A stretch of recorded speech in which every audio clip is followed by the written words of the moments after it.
Well, on a Friday night in Medford, a chance encounter one woman won't soon forget. In line at Wawa, her good deed paid off as she came face to face with one of the biggest stars in country music. Here's our Cleve Bryan.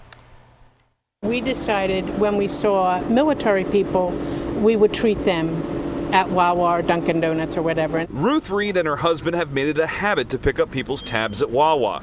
A few years ago, she made a New Year's resolution to do it weekly.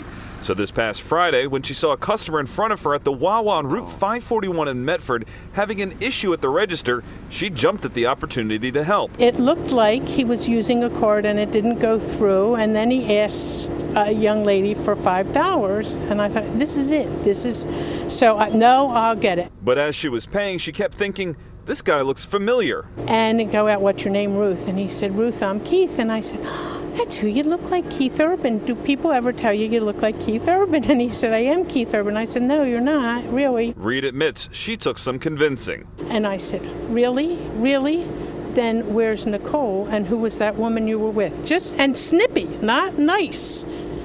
And so you got snippy with Keith Urban. Yes, and then he said, it's my sister, we can ask her. I said, okay, I don't think she would lie to some old lady. Then Reed noticed Urban's bodyguards and realized she really had just paid for Keith Urban. And I just fell apart. I just fell apart, and he was gracious. Reed says Urban stuck $5 in the donation box at the register and happily took this picture with her. And he really could have said, lady, get away from me.